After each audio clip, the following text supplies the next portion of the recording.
क्या होता है कि राज्य की तरफ से ही वो संसाधन भी लगा के हम लोगों को योजना या जैसे शिक्षा विभाग में शिक्षकों का वेतन भी केंद्रांश नहीं मिलने के कारण उनका वेतन मिलना बाधित नहीं हो, इसलिए राज्य सरकार को अपने संसाधन से पैसा देना पड़ता है। इस तरीके से अगर हमें विशेष राज्य का दर्जा मिल जाएगा तो कम से कम 40 हजार करोड़ के करीब जो राज्य का लगता है अलग अलग केंद्र की योजनाओं को ही क्रियान्वित करने में, जिसे हम केंद्र प्रायोजित योजना कहते हैं, उसमें हमारा बचत होगा। और वो बचत होगा तो हम बिहार के गरीबों के हित में योजना बनाएंगे और जितने चिन्हित गरीब परिवार गरीब लोग हैं उनको हम गरीबी रेखा से ऊपर उठाएंगे।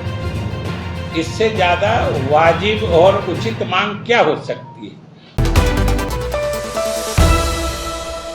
है।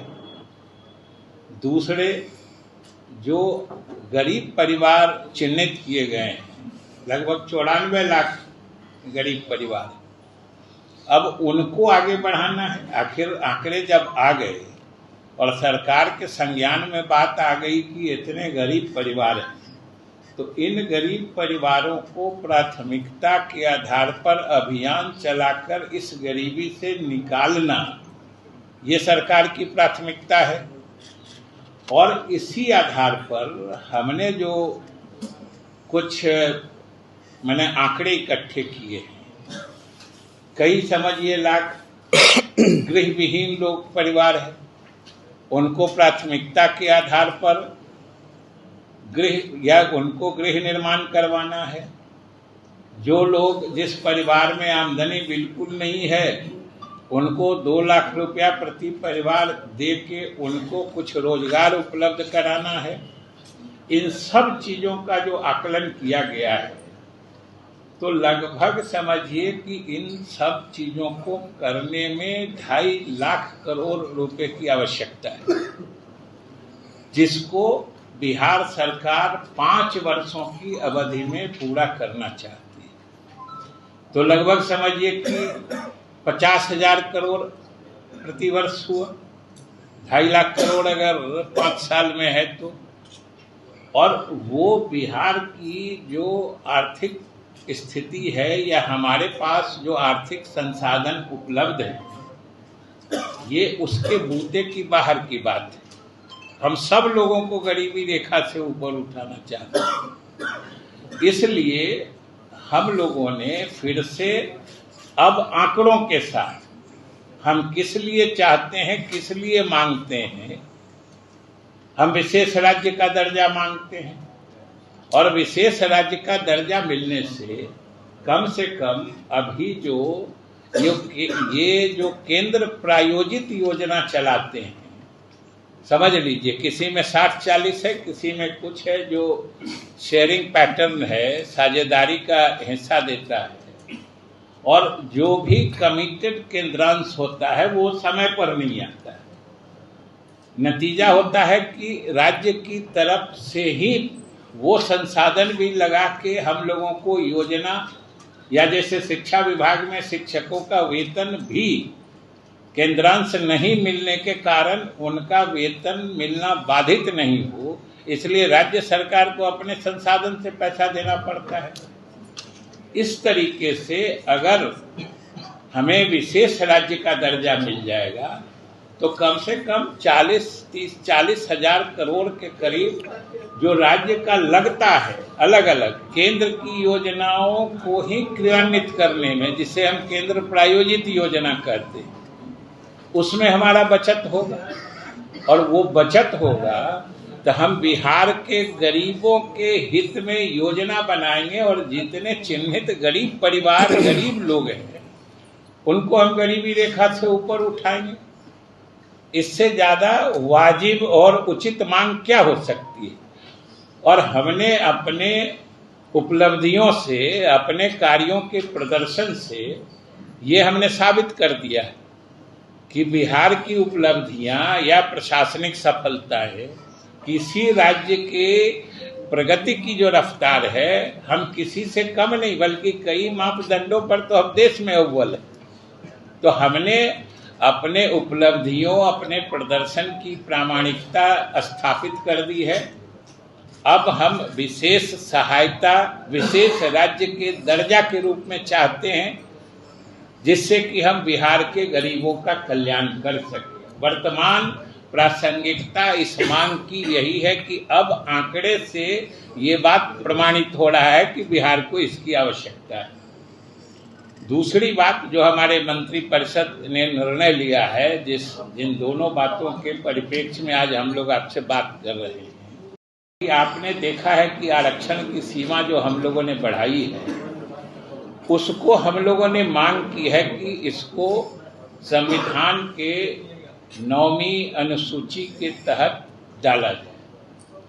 वो इसलिए हमने कहा है कि 9वीं सूची में डाल देने से इसमें अनावश्यक कानूनी या न्यायालय में पेचीदगी फंसाने का या इसको उलझाने का मामला वो नहीं हो पाएगा।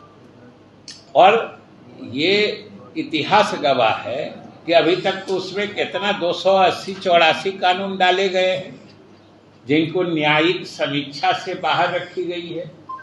और 9वीं अनुसूची का गठन ही संविधान में इसी परिप्रेक्ष्य में हुआ था कि कोई प्रगतिशील कानून बनाने के लिए, चाहे राज्य के जो नीति निर्देशक तत्व हैं संविधान में, उनको क्रियान्वित करने में अगर किसी मौलिक अधिकार का भी हनन होता है, तो वो जो संविधान में हमने व्यवस्था की कल्पना की है सामाजिक न्याय की, वो उसके तहत उचित होता है।